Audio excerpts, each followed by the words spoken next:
Hi, welcome to the professional building event, first of the year. I am Jessie. I am the international peer coach for Ravel College, and I am joined here with Shreya and Josue. You guys can introduce yourselves. Thank you, Jessie. Hi, everyone. My name is Shreya, and I'm the international peer coach for Warren College. I'm so excited to have you all here. I'll pass it on to Josue. Hello, everybody. My name is Josue Pinal. I'm the Associate Director of Career Development and Industry Engagement here at the UC San Diego Career Center. And I work specifically with the international population, undergraduate students. So I'm very excited to be here and thank you guys for inviting me. Cool. So welcome to our quarterly series of professional building events. Today we are spotlighting an expert in the field that can assist international students by answering questions related to careers and working in the US. Please welcome our expert, Josue Pinal, and we can get started. All right, thank you. So like I mentioned, I work over at the Career Center. For those of you who don't know where it is located on Library Walk, right kind of diagonal from the Target. So I know a lot of you guys know where that is. But yeah, we are, as you can see here, this is the front of our office. I'm sure you've passed by it quite a bit. And we are open Monday through Friday, 8 to 4:30. And we offer quite a bit of resources for you guys. If you haven't been to the Career Center, I encourage you to come in and either meet with myself or one of our multiple advisors. We have quite a bit of advisors who specialize in different areas, right? So we have, like, for example, engineering advisors, social sciences, biological sciences. So whatever your field is, you don't necessarily have to meet with me. I'm just the international advisor. So if you can meet with any of our advisors here. On the next slide, I'm going to kind of talk about some of the service that we provide, a quick snapshot. One of the main things we do here is career consulting. So students can schedule 30-minute one-on-one appointments with a career consultant for advising and coaching. So we could meet on anything from resume review to internship and job search, to mock interviewing, or preparing your elevator speech. So and you can find all of these appointment types in Handshake. Handshake is going to be I would say your best friend for your while your time here at UCSD, especially when it comes to working with career services. We also offer virtual career fairs. We just had our fall one a couple of weeks ago, and we're going to have our winter one coming up January. So again, this is going to be virtual, and you can meet with hundreds of employers and connect with them virtually, right? In breakout rooms, meet with them, ask them about the company, and sometimes you could even do like some short interviews. So you could find all those career fairs on our Handshake just by searching career fairs. We also provide a variety of professional development and career education events. So, for example, workshops, programming on like job and internship searching, preparing for interviews, professional school preparation, employers, as you can see on number 4, coming for information sessions as well. A lot of times it's virtual, but now we're having a lot more employers come onto campus and do kind of virtual information sessions where they talk about job and internship opportunities, as well as the recruitment process. We just had one, I want to say in October, with Roblox, which was very, very popular. We had a line out the door, and unfortunately couldn't accommodate everybody, but they had about 5 recruiters here who provided information on the hiring process, available internships and job opportunities. So those are always really fun to attend and host for the students. And we also offer on-campus interviewing. So a lot of times after these information sessions, these companies will host on-campus interviews. And a lot of these are based on jobs that are posted on Handshake. And we also offer quite a wide range of online services as well. Excuse me. As you can see in our next slide, I can provide you more information. Excuse me. So Handshake, like I said, Handshake, there's plenty of workshops, panels, job boards, recruiting events, and appointments. Firsthand, there's over 120 industry-specific career guides, from accounting, law to biotech and real estate. Parker Dewey is a website that I really like, and I market to students as much as possible. It's a site where you can apply for micro internship opportunities. And it's available for all majors, class years, and degree levels. So their micro internships are about 3 weeks, for a month and a half, where you can work with either entrepreneurs, startups, or big corporations on minor projects. And it's a good way to get experience, and also they pay as well. Going global is one that is, I think, underused as well. This is a website where you could pursue over 100 throughout 100 countries, opportunities for internships, positions, international job and internship search portals, as well as a H-1B sponsorship database. So for international students, this is a great website to see which employers hire international students. And these all again can be found on Handshake under the career service tab in the resources. Another really good website that we have and resource is what can I do with this major? So this connects majors to careers, right? So you can click through your major and see the different career opportunities and areas of interest that you could potentially work. And there's also at the bottom really good resources like occupational outlooks. And there is job boards as well. And we also have big interviews. So as UC San Diego student, you have access to big interview where you can prepare for upcoming interviews. You can record yourself and get feedback and get rated on how well you interview. So these are all just kind of a quick snapshot of what we do and what we provide, with the goal of encouraging, especially international students, to come and kind of reach out and get these services from us. I'm always excited to work with international students, and I encourage you all to come in as much as you can to get that well-rounded experience and be better for your job search and internship search. Perfect. Thank you so much, Jose. We're going to start with our questions for you. So our first question, what is OPT and how is it different from CPT? All right. So OPT is type of work visa, right, that you could obtain. And it's more so for after you graduate. CPT is what you would use during your education time, and it is specific to the career that you are, or sorry, the degree that you're obtaining, right? So if I'm a psychology major, then with CPT, I can only work under the psychology kind of frame of work. OPT is a little bit more, it is broader, right? It's not employer specific, and it allows you to work, right? Not just internships. So CPT is more so for internships. OPT is not employer specific, right? It's not based on your major, right? And it allows you to work, and you do not need to earn fresh credit like you would with CPT. So to put it simple, CPT is for when you are in school, OPT is for when you are graduating. Thank you for answering that. We have next question. How can international students look for off-campus internship opportunities provided their visa limitations? A popular one. Yeah, so I always tell international students that sometimes you have to look a little bit harder and work a little bit harder than the national students, just because of those work visa limitations. And a lot of times companies don't make it specific that they hire or don't hire international students. So one thing I do is I always recommend do research, right? And use the resources available to you from the university. So for example, Going Global, they'll have a list of employers there who hire international students.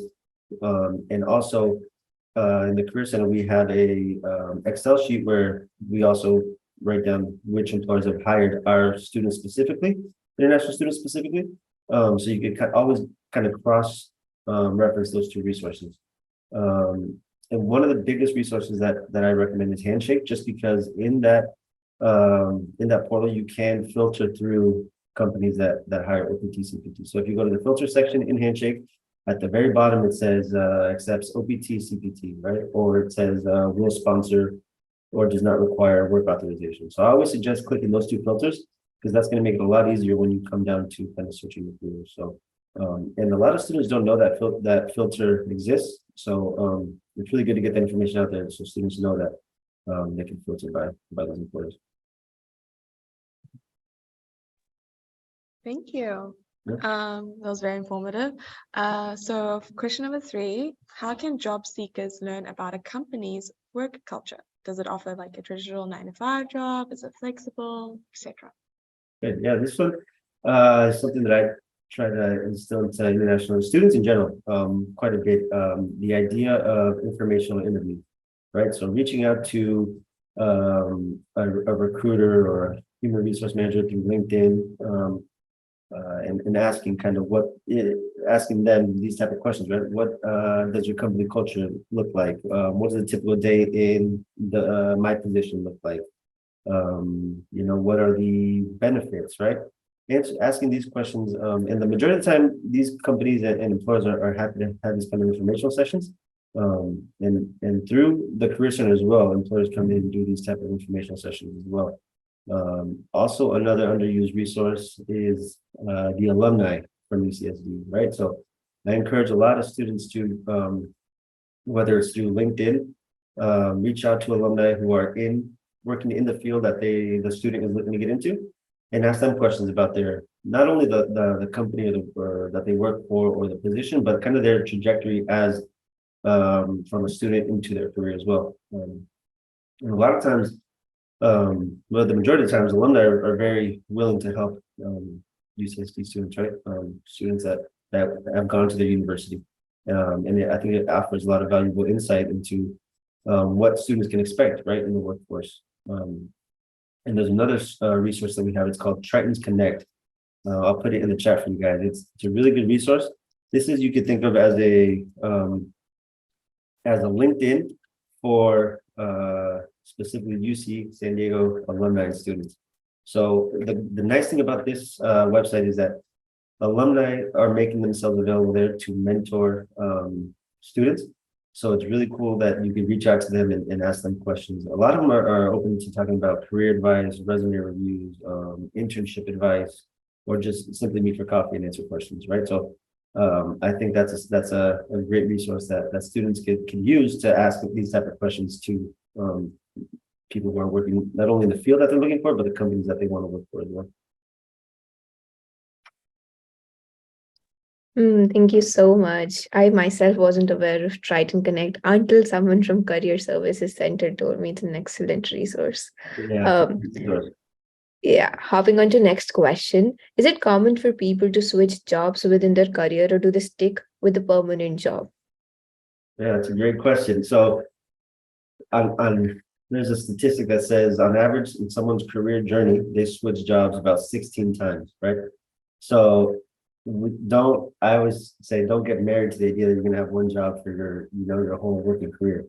Because if you think about it, you start your working career around 21 years old, 22 years old, 23 years old, right? And people usually retire, well, hopefully, right, by the age of around 60.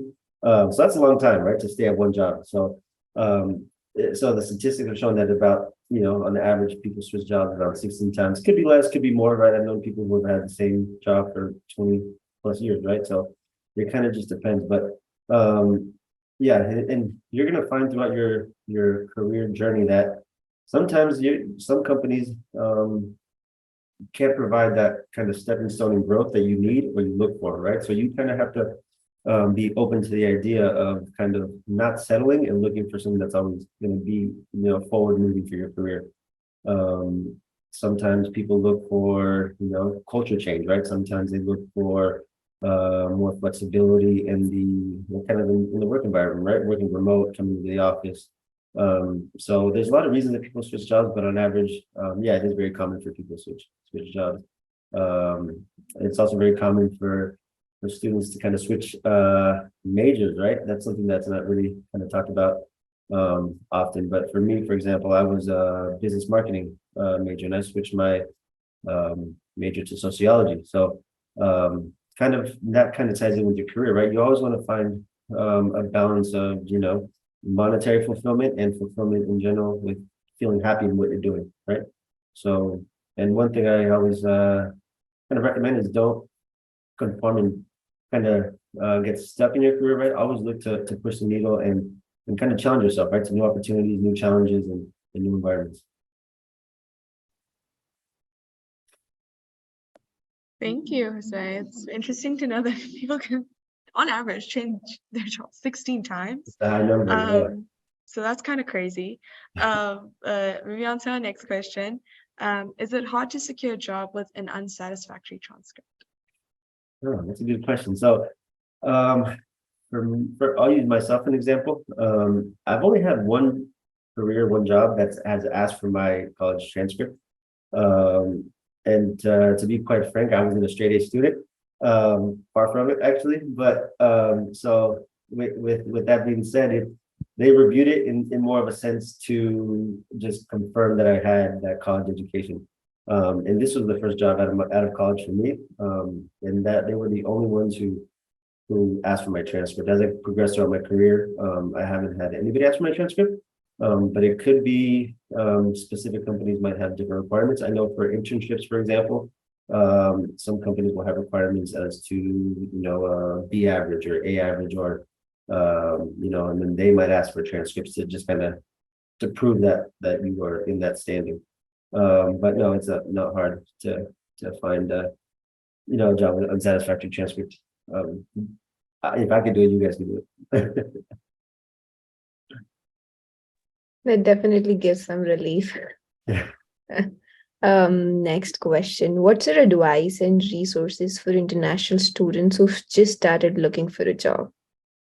Yeah, but the biggest advice I give international students is be patient and don't get discouraged, right? A lot of times it might feel like the odds are against you, like you don't have any resources, like you don't have the same opportunities. And it could look pretty bleak, right? But just staying patient, being positive, and understand that you're not the first person to go through this, right? Nor the last. And kind of using, like, to the next point of the question, the resources that are available to, right? The Career Center, alumni, professors, right? There's programs here where it's like coffee with a prof, right? And there you could kind of pick the instructor's brain on, if they know any resources, job boards, job postings, internships. The Career Center, like I said, I'm gonna keep giving this a shout out. We're here. This is what we do, right? We're here to help you guys and provide these type of resources. So whether it be through Handshake, whether it be through career fairs, we have employers come to us and ask us, do you guys know anybody who'd be interested in data analyst positions? So then we can kind of refer students. So yeah, going back to the resources would be Handshake, right? Going global. LinkedIn is a great resource, and Trends Connect are great resources. And it's kind of a daunting task, but the idea of networking and building your network is huge, right? So kind of reaching out to people who are in the field that you're looking to get into, or working for companies that you want to get into, it is huge, right? Because then you kind of build that rapport with them and kind of put your name and your brand out there. And if there's any opportunities, right, that maybe I'm hiring for, a data analyst, and I know Jessie, the data analyst, and she's in my network, and I can reach out to her and say, Jessie, apply for this position. It's an internship position coming up in the summer. I know you're looking for one. Send me your resume, and I can send it to the hiring manager, right? So a lot of benefit in networking. And then the reason, like coming to the Career Center, doing meeting with your advisors, right? Attending workshops, that professional development. And kind of just staying engaged is going to be huge, right? I think for international students, I think there's kind of like a confidence barrier, right? They feel a little uneasy about asking for help or shy, right? And that's one of the things that you kind of have to kind of work around, right? Because if you're too shy to ask for help, then people are going to go out and kind of look for you to help you, right? You kind of have to come in and present yourself and make yourself available to get that help. So be patient, don't get discouraged, and just kind of have a growth mindset, right? Kind of take the bumps in the road, learn from them, and use them to grow, right? If you had an interview and you didn't do well, write down what you didn't do well, right? What could you work on for next time? And kind of use that as kind of motivation and growth to do better next time, right? And the idea that you're not alone, right? There's people here to help you throughout the campus, your peers, alumni, student organizations, Career Center. So that's, I think, the feeling of not being alone and staying motivated and not getting discouraged would be my biggest piece of advice. Thank you, Jose. I definitely will take that piece of advice and not get discouraged, especially since I'm graduating soon. I'll definitely persevere. So for our seventh question, as a working international student in the US, do I have the right to join and support my colleagues when they go on strike? This is a very good and relevant question. Yes, you definitely do have the right to join and support your colleagues. It might be intimidating, especially as an international student. You might feel like you were going to be maybe like exposed or focused on, right? Because you are an international student, but due to like rules and laws and retaliation and things like that, there's that you shouldn't be like discriminated against or intimidated by striking, right? You're there to support a cause and you're practicing your freedom of speech, right? So you have all the right to participate and support, right? These kind of movements that are happening, especially if they're affecting you directly, right? If you are, if you feel identified by the movement, then yeah, you have the right to definitely participate and support your colleagues more than anything, right? So very, very relevant question.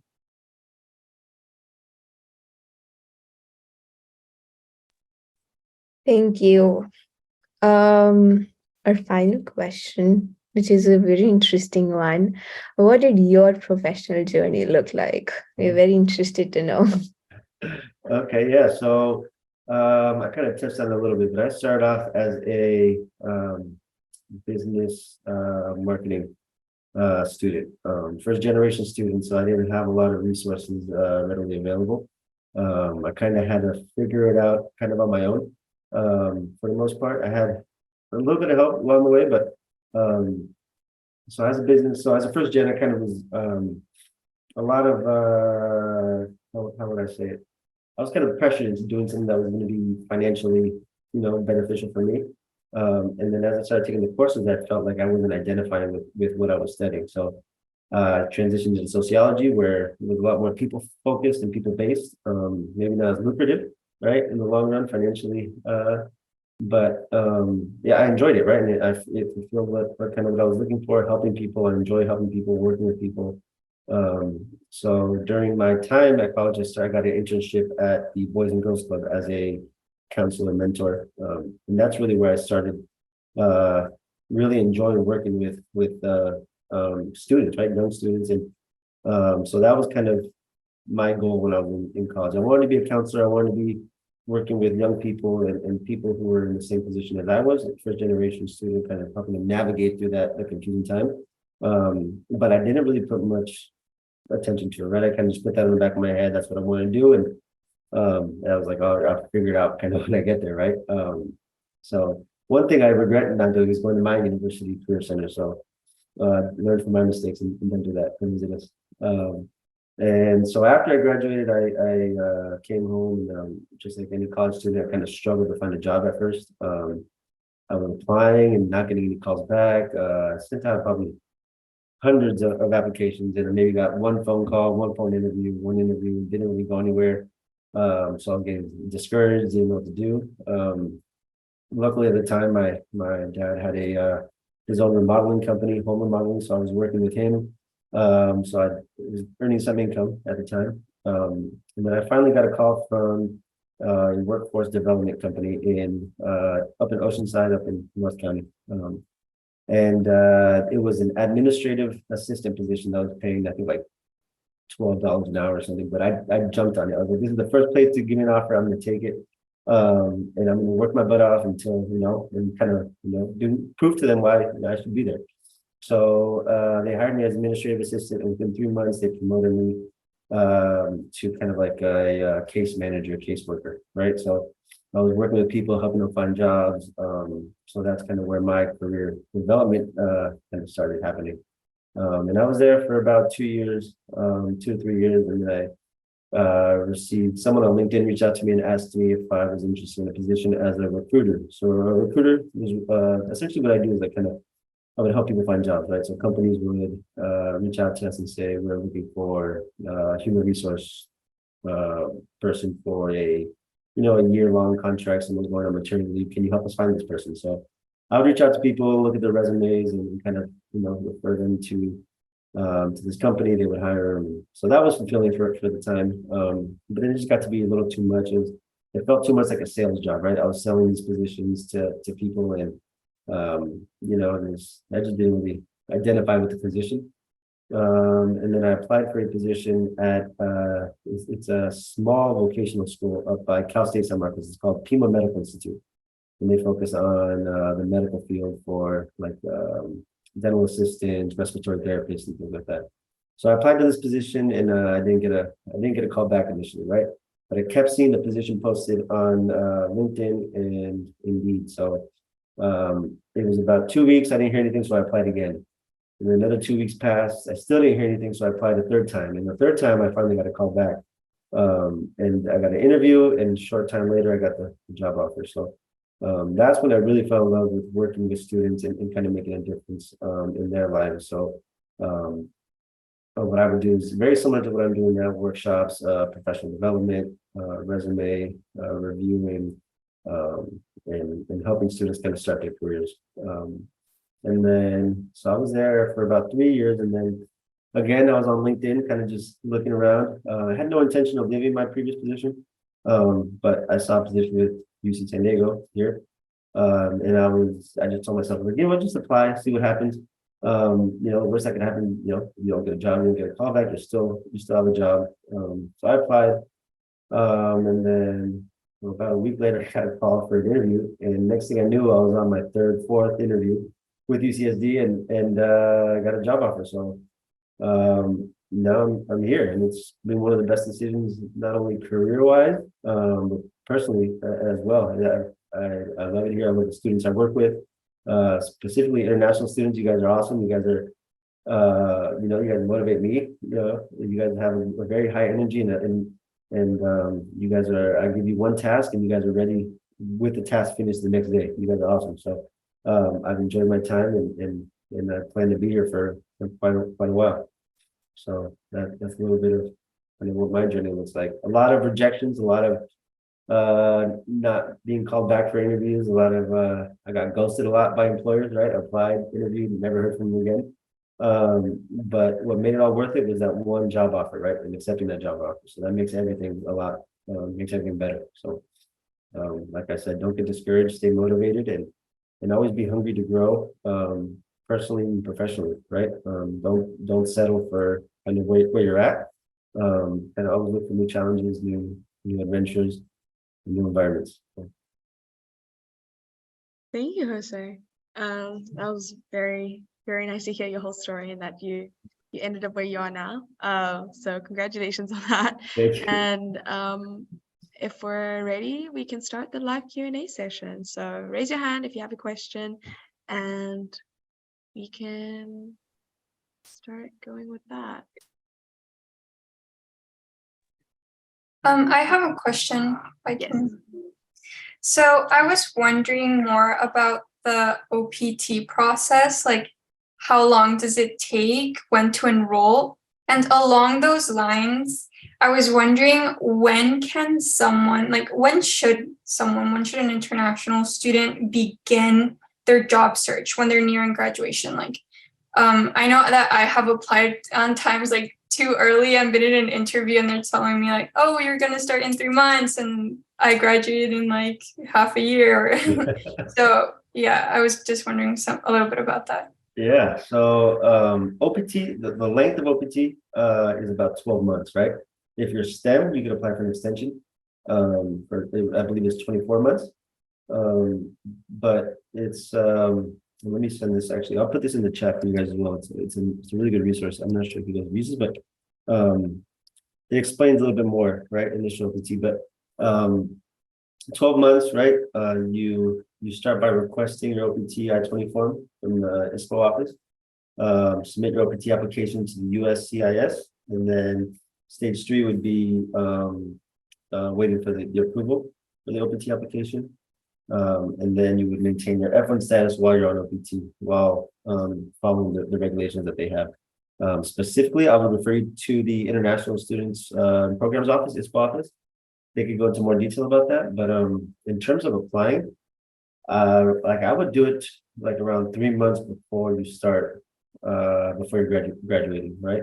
Obviously just look before then, right? And kind of start seeing what's out there and see what you'd be interested in, narrow down kind of the career path that you want to go after. And then 3 months in before, sorry, not in 3 months before graduating, I would really start kind of sending out applications in because, you know, between the application process, the interview process, sometimes they check on referrals, right? And the offer, it could take around that, a little bit less than that time, but I would say about 3 months before you graduate. Thank you. Thank you for the question, Zelina. Yes, Kevin. Hey, Josue. Thank you so much for that presentation. I learned so much.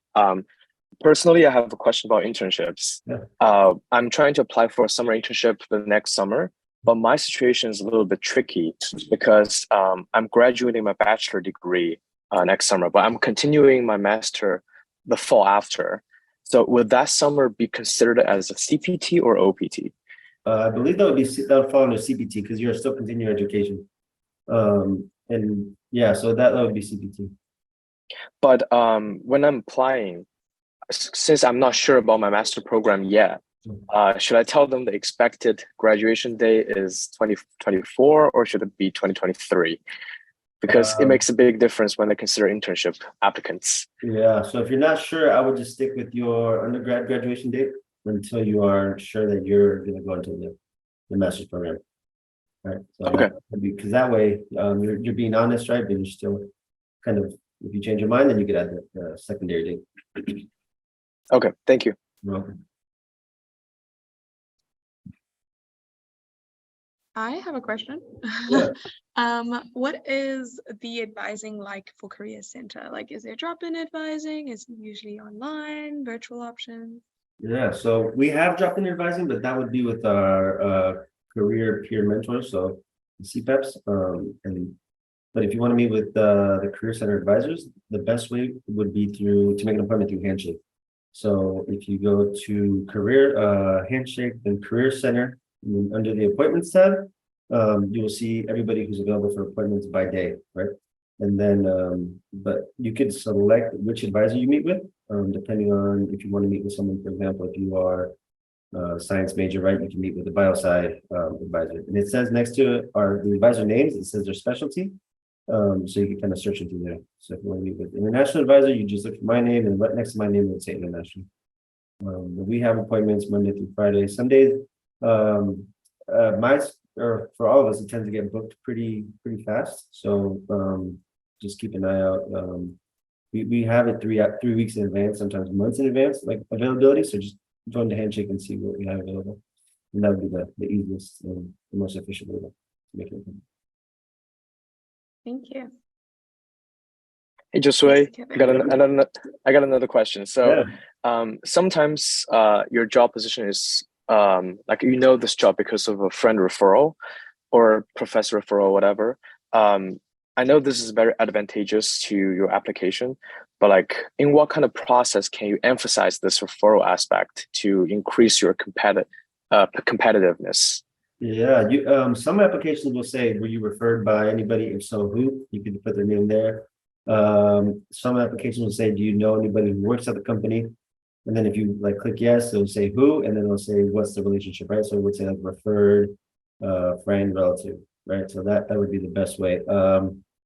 Aside from that, I think you could, once you apply, you probably let your friend know, and that you could probably let the human resources know, right? Or the recruiter know. And that sometimes is okay. So usually the applications will have that question circle. Okay. Is it necessary to like bring it up during an interview? No, I wouldn't. Or I mean, there could be a way you could, right? If they say, how did you hear about this position, right? Or why would you want to work here? You could phrase that answer in a way where you say, well, my friend who actually referred me to this position works here as a X, Y, and Z, right? And kind of drop in, kind of something that way. Okay, thank you. I had one question. So for example, I wanted to work like off campus during my undergrad years, but my job, like the job I'm looking for or the internship is not related to my major, am I still allowed to like do that job under CPT, or is it that I cannot pursue that job? Yeah, so it has to be related to your field of your major, right? So if you are a psychology major, you wouldn't be able to go and do like a math job or a math internship, right? It has to be specific to your major, and it has to your course of study. They put it that way. Right? So yeah, unfortunately, yeah, for CPT it has to be related. OPT it doesn't have to be related. But I can volunteer, right? What was that, sorry? I can always volunteer, right? If not job, if I can't like work under CPT as a job, I can always volunteer off campus. Volunteer, yeah, volunteer, correct. Volunteer, unpaid internships, and on-campus positions, paid or unpaid. You don't need the work authorization.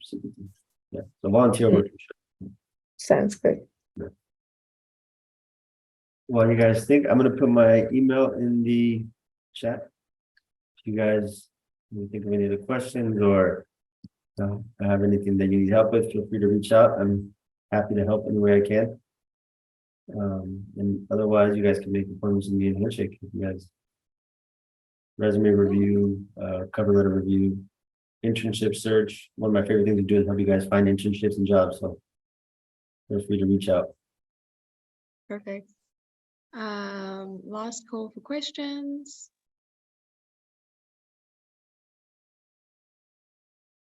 Cool, it looks like we're good to go. Thank you so much, Josue, and thank you everyone for coming. I hope you enjoyed this lovely professional building event webinar with Josue. And if you have any other questions, he did provide email, you can contact him. And enjoy the rest of your day, everyone. Thank you for coming. Thank you, guys. Thank you.